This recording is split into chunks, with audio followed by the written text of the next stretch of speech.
एक गांव में एक सासू माँ और उसकी बहू रहती थी। सासू माँ बड़ी ही श्रद्धावान थी। हर दिन नियम पूर्वक ठाकुर जी की सेवा करती, जैसे कोई अपनी संतान की देखभाल करता हो। पर एक दिन शरद ऋतु की ठंडी सुबह में उन्हें शहर से बाहर जाना पड़ा। चलने से पहले उन्होंने सोचा, मैं ठाकुर जी को साथ तो ले जाऊं, लेकिन रास्ते में सेवा के सारे नियम कैसे निभा पाऊंगी। फिर उन्हें बहू का ध्यान आया, पर तुरंत ही चिंता की लहर दौड़ गई। उसे क्या पता ठाकुर जी की सेवा कैसे करनी है। उन्होंने बहू को बुलाया और कहा, बहू, अब ठाकुर जी की सेवा का सौभाग्य तुम्हें सौंप रही हूं। फिर सासू माँ ने हर एक बात विस्तार से समझाई।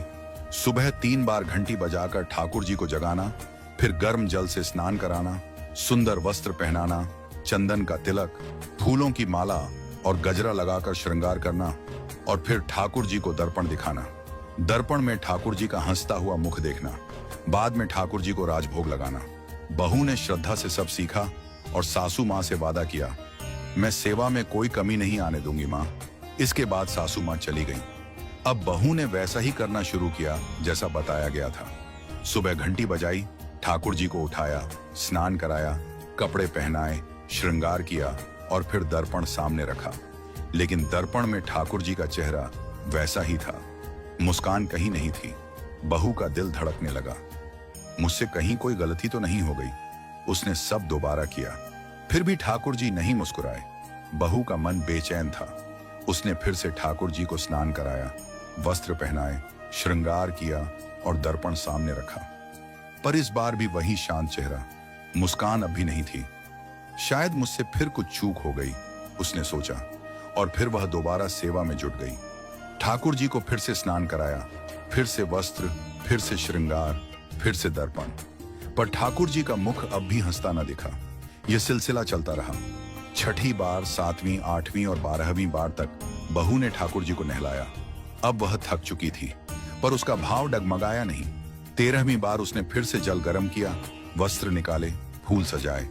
उधर ठाकुर जी ने भी मुस्कुराते हुए मन में सोचा, अगर मैंने अब भी नहीं मुस्कुराया तो यह बहू मुझे पूरा दिन नहलाती रहेगी।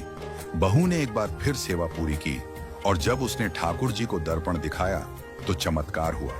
दर्पण में ठाकुर जी की मनमोहिनी मंद मंद मुस्कान दिखाई दी। उसने हाथ जोड़कर ठाकुर जी का धन्यवाद किया। आज मेरी सेवा स्वीकार हुई। अब यह रोज का नियम बन गया। हर दिन ठाकुर जी बहू को देखकर मुस्कुराते।